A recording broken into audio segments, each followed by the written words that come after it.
time and date, yep.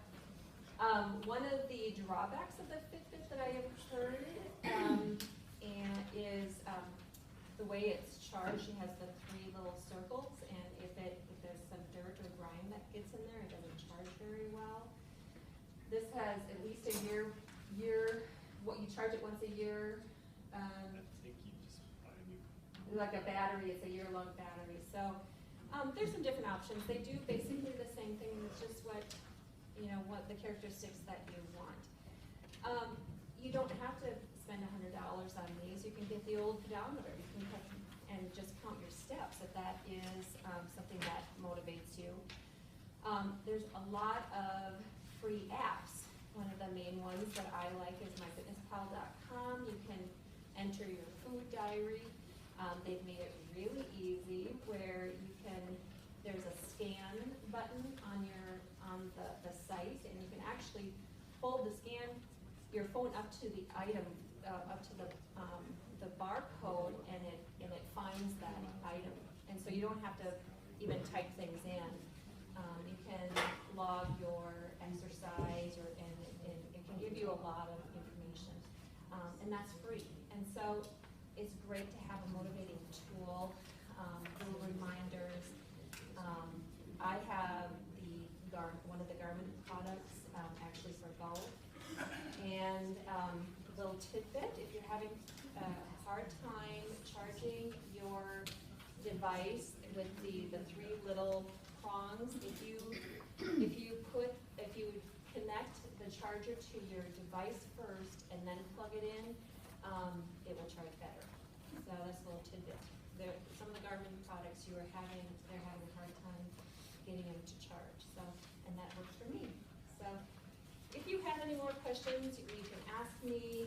This is just a very simple guide, a great motivating tool. If anybody has their opinion about their device that they'd like to share, feel free. So.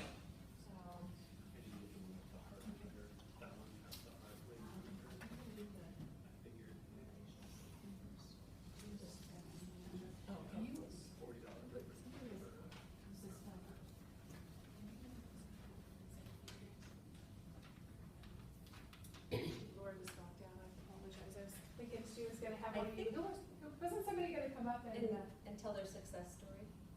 Probably Michael West. This is 2-year anniversary. Did you guys talk? Did you and Laura talk about that? Not yet. Would you like to share your success story? Can. Okay. We thought we'd start with that before we exercise, but she told me the name and she walked out. So, all right, take the floor for a minute. Well, 2 years ago today, I had my surgery. It was bariatric. It was a Roux-en-Y, and I weighed 450 pounds. I went in the surgery. I think I weighed 420, but I lost 30 pounds during that 2-week liquid diet. Those pounds count. Yes. Yeah, that was my highest, 450. And today I weighed at 173. My lowest was 160. So I put on about 10 pounds back, but actually I got compliments when I put it back on, so some people thought I was getting too skinny. My jeans, I wore a 58 size and like a 3/4X shirt. Now I'm down to a size 30 jeans and a medium shirt. Awesome. I can basically go and shop wherever I want now and get most of whatever I want. Some things I don't like to get just for like the length of your sleeves or something like that, but I mean, a lot more active than I used to be. Obviously, I'm a lot more self-confident about myself.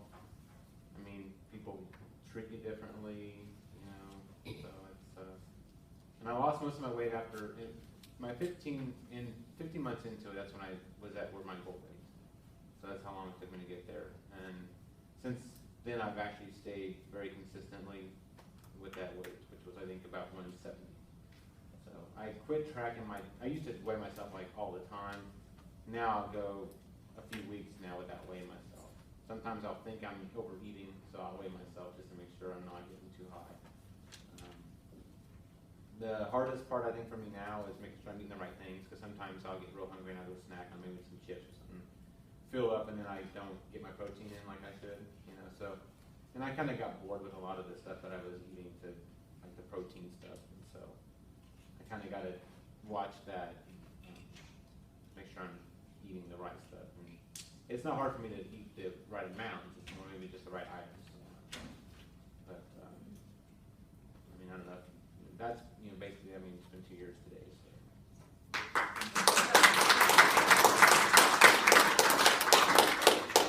Okay, Did you have any surgery for skin removal, or I've not had any yet, no. do you think you're gonna need that, or? I am looking into that. I'm maybe like another 4 years. I'm where I want to be in at my weight now. So the only problem areas I got are my arms here a little bit, my legs and my stomach.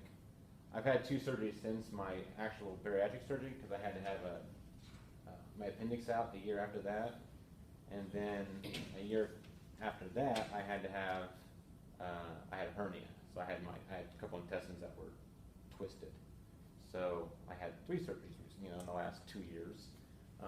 And the last one I had, they've actually put a pretty good sized incision, 6 inch right here. So that doesn't look great with added weight loss, you know. So it took a while to actually heal up too, because of the skin.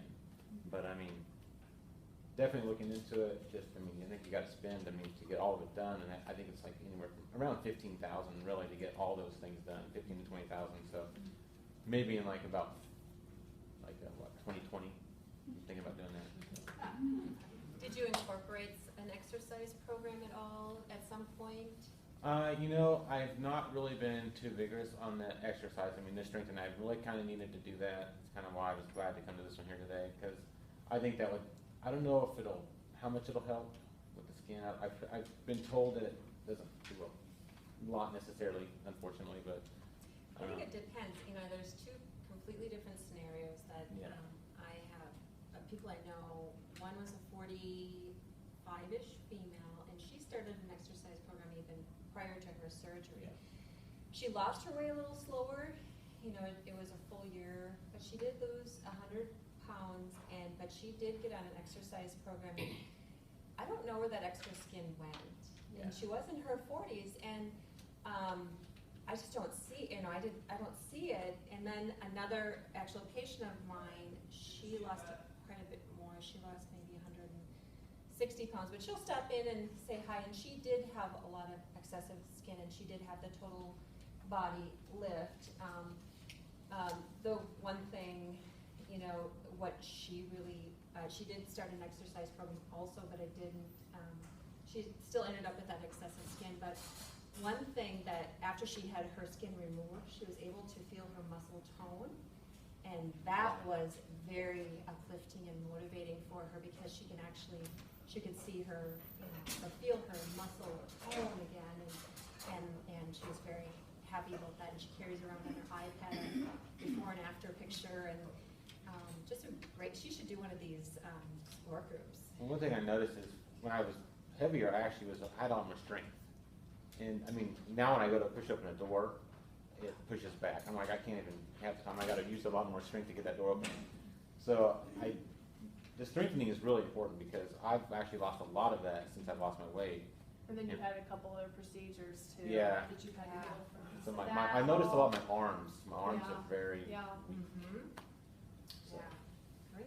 Do you think that the length of time that a person was obese, might have something to do with your skin coming back?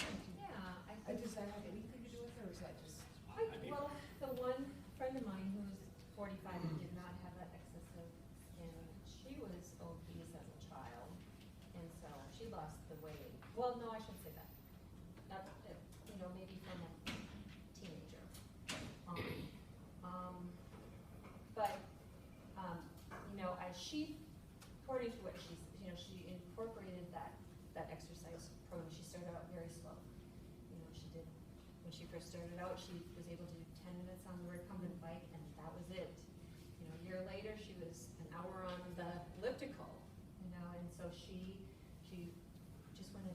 very slow, made it very successful, and got very positive feedback, so she wanted to continue exercising more. And I don't know, it just could have been her, maybe she has more elastin in her tissues. I don't know, but just kind of some feedback from her.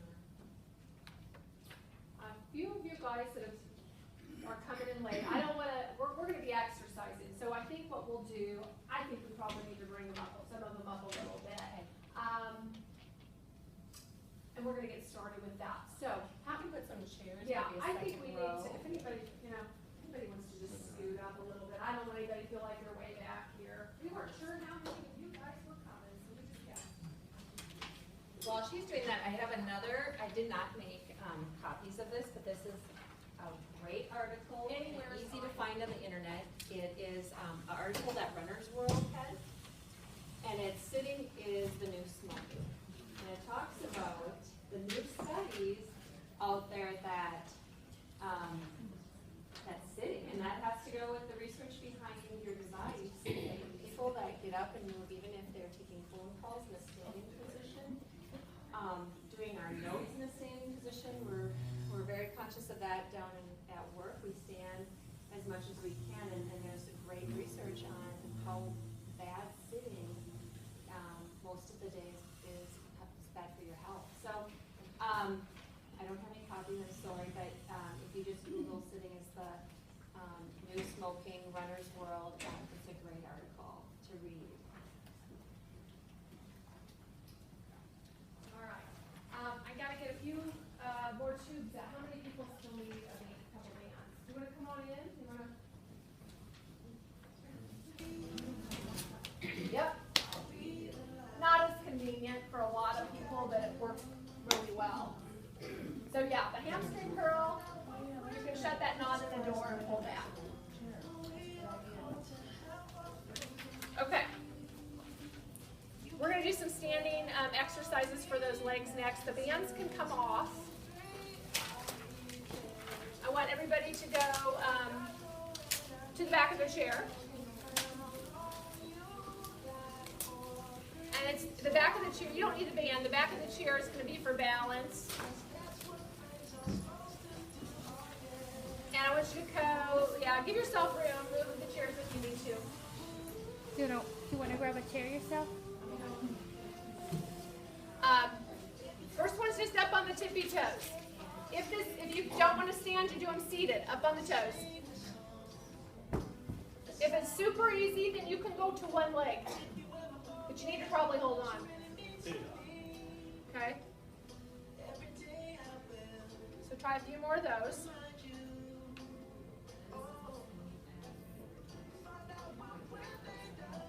Okay, for those of you that are standing, 2 hands on the chair, 1 foot stand. Be safe. Do you feel like you can actually let go and balance? Yeah. A lot of us lose our balance for lots of reasons. It could be a weakness, it can be we've had pain, it could be that we've been overweight, and then we get off a little bit. It could be more than that, it could be our ears.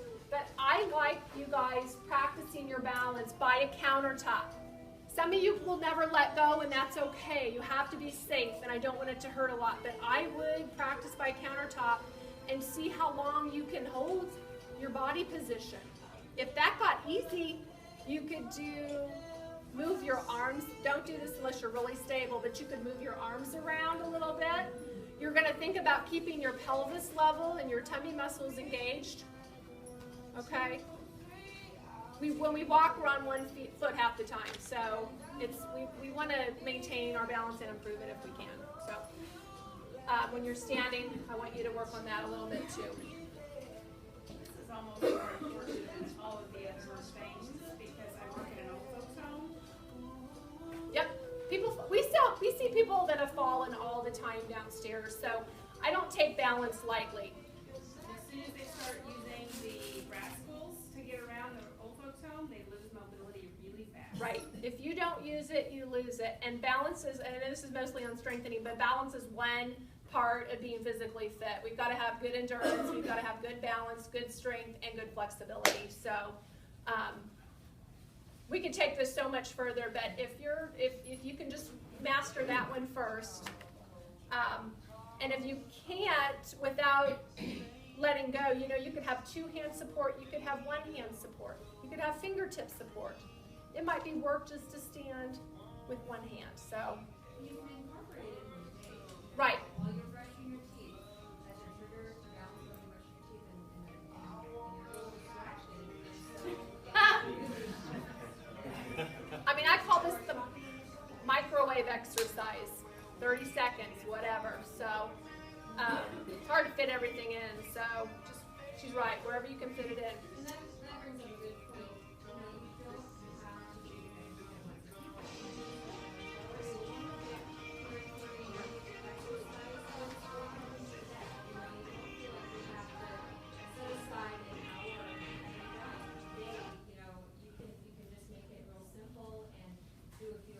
you don't have to do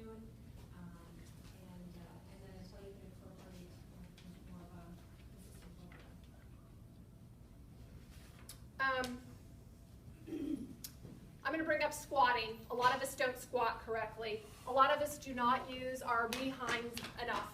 A lot of us have really bad knees. Squatting is not for everybody. Sometimes if our knees are so close to being replaced, we may not use that as an exercise, so keep that in mind. When you squat, it's like your bottom is going back to sit in a chair, like you're playing basketball defense, okay? If you've played basketball. I tell people do partial squats. You could do a squat, you could come down and you could hold it, or you could do 10 or 15, you know, in a row. If they were easy, you could, you could put your tubing on and hold it. You could use some weights. But squatting is important because we lose it over the years if we don't use it. So it is so important to get in and out of chairs. She mentioned the old folks home. You know, the poor people have trouble getting in and out of chairs. They've lost their ability to do that. So squatting is a very functional motion. But if your knees hurt, please, you might have to back off a little bit on that one. I like lunges for balance. I tell people, get by your countertop. It's for balance and strength. But you can do partial lunges. So if you need the chair, use it. But I don't do real deep ones typically with a lot of you guys. I'm in good alignment. I am really focusing on my core and my midsection. I sometimes will take weights with people and, you know, have them by the knees. I could even take some weights and maybe do some bicep curls, okay? Lunges can be done in various positions. You can step out to the side a little bit. Okay? You can even, you know, if you're real good with your balance, you can even lunge to the back a little bit, because when we live our lives, a lot of times we're walking, talking, and we may turn. So I'll practice lunges in various positions. She's doing backwards lunges. Modify your lunge to the depth that's comfortable for you. Okay? Anything? Okay, couple more things. Those bands, let's do one more thing. Let's put those bands around your ankles. One last thing. Or if this is optional, the band's optional, because you can do leg lifts with the bands on while you're standing up. The bands are going to go down on your ankles, so tie them, sit down for a second, just tie them back on there. Don't fall down. And if you're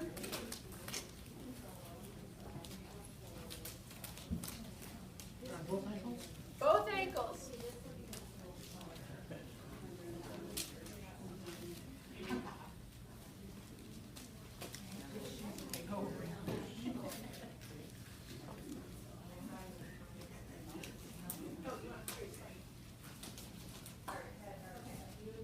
You might need to tie a bow. Well, if it seems long, tie it in a bow or something once you get that knot in it. You can use your, and that she's, if you are starting out, you might want the chair. I've done these long enough, I can show you, but I would work on your core. So yes, I would hold on and focus on your midsection. I'm using my hip muscles to lift my leg to the side. But I'm just using my hip. I'm not using my back. You know, sometimes people are, you know, really using everything. I want to isolate that motion.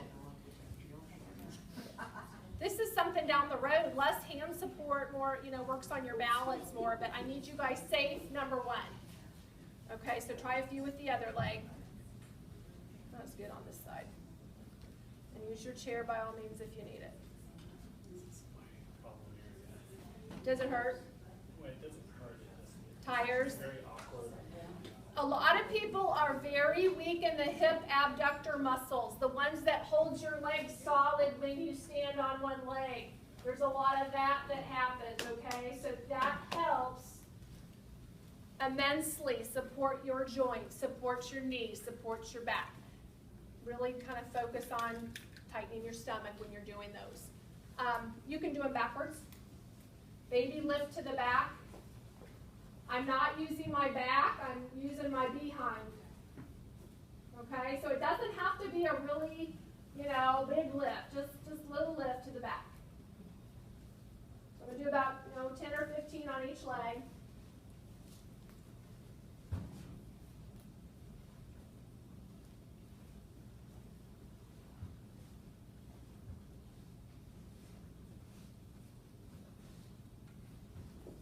Okay, I will show you something that's not on there. For those of you guys that get around with ease, you can walk with your band on.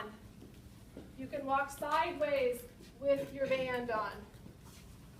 Okay, you can walk, if you're, be careful, we don't have a lot of room in here. You can walk backwards with your band on, which will work your muscles, okay? So if you have a long kitchen, you can do down and back a few times. You'll really get those muscles working. And that's a little bit more functional. Yeah. Again, you know, the bands are the different resistances. Sometimes just by tying them tighter, you can make them harder if they get easy. Okay? Kari, do you have anything else you want to do with these guys?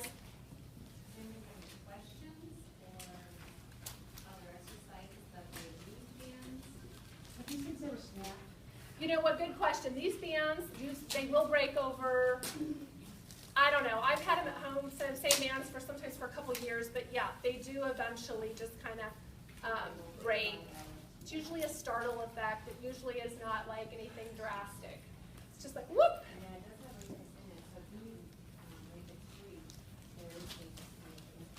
Anybody got any questions? Are we allowed to keep these? Yeah, those are yours. Yeah. Thank you. Yeah, if anybody thinks they need something different color-wise, we have a little more green up here if you want some. I just kind of, Different colors.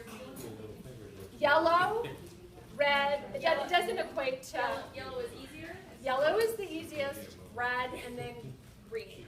And then we've got some harder ones that I use once in a while for my, you know, high school kiddos that come on in that are in great shape. But, there's more up here if you want some. Anybody, just, you know, get started with a little something, guys. Even if you can do 50% of the exercises or, you know, just part of them. Like she said, break them up. Think about your balance a little bit. It will help tone those muscles and support your joints. And the more calories, the more muscle you have, the more calories you burn at rest. So that does help with weight loss. And it helps your bones stay stronger too. You guys know that because you're pulling on our muscles and the muscles are pulling on the bones. That will in turn make them stronger. You were talking about my Fitness Pal. Uh-huh. I've used Spark People over the years. It's free. It's also, it has recipes that you track your weight, your food, you track your exercise. They also have coaches that have made videos. You can watch them do them. Okay. You can target a body part and What's watch the the app video. called again? Sparkpeople.com, and Yep. it's free. Yep. And I will Huh? Spark people. spark people. And the more you use it, the easier it is because your regular foods you eat all the time are in there. Right. You don't have to search Right. for them. Right. The biggest rule of thumb is when you're strengthening, some of you guys that are, you know, not having too many body part problems, phenomenal, continue on. just know your body. Don't expect, I mean, don't try to force yourself to do things that don't feel like they're helping you. If you don't want you to get hurt, it's better to err on the conservative side. When you look up things on the computer and the internet and books, you just have to have that sense about you that says, oh, this one's probably not for me, you know? It's great for getting some basic. I've watched a yoga video before and it's, oh, that looks easy. Yeah. Oh no, I did down not. on the floor Yeah. and you're like, well, how am I huffing and puffing? Well, and there's basic. And they're moving slow and everything. Start conservatively. You can Yeah. always add more. And you guys, please call us if you need to meet one-on-one with a therapist. We're happy to see you because, you know, we gotta take your little, you know, your problems and find things that you can do for yourself. Because what Susie does, Johnny may not be able to do, and it may not actually be good for them to be doing the same thing. So. I was just gonna say, one of the things that I've done is I bought, and you guys may laugh, I bought one of those Richard Simmons Sweating to the Oldies or Yeah. whatever. Those things are fantastic. And that's gonna do, I It's can't remember, cardio, does but it's also- she do a little strengthening? It's also, you know, cause He you does do a some lot with of the cane. lunges and Yeah. you do, Right. I mean, it's amazing, I mean, and it's fun. Yeah, and I That's tell, the good yeah, thing. I think that works. I tell people put on the radio and dance. I don't care what you do to get your heart rate up. Just do, you know, figure out what works for you. Laura. You know, along with that, I think, you know, with all the reality TV, with all the weight loss shows and these crazy exercise programs, I mean, you don't have to lift a tire. You really don't. You can do Richard Simmons and get a great workout. And for whatever reason, last year I had several patients, back patients, who felt like they got injured because their personal trainer was having them doing all these difficult moves. And I think Drive a tractor trailer. yes, yeah, crazy. And, you know, and so that's such good advice, just to go back and at least a place to start, just very basic, something that doesn't hurt, and then you can work it up to that. But CrossFit is not for everybody, and not everyone needs it. And watching your posture while you're exercising. If you were gonna do something in the gym and put a whole bunch of weight on it, and your butt's coming off the chair while you're doing your knee extensions, or you're tightening every muscle in your neck to pull the weight, it's probably not gonna be beneficial. You might end up with, you know, strains to other parts, okay? So just, you know, be sensible and ask for help if you need it, so. Okay, we're done with this part. Laura, I don't know if you want them moving their chairs, or if I can help do that, let me know. Posture. My name is Derek Kreifels, and my wife and I started this process last October, and we had our surgeries together on the same day on June 16th of this summer, and I've lost 90 pounds since June 16th. And my wife has lost a little over 50, so, and that's been really good for us to support each other. It's been, you know, hard for her at times when I've lost weight faster than she has, but she's lost inches faster than I have, and so we've been good partners for each other and exercising. We bought mountain bikes this summer, which is something that we've really found that, I mean, neither one of us have been on a bike since we were in like junior high, and now we're riding them all the time, and we're hiking and just really enjoying life. So anyway, we feel really good.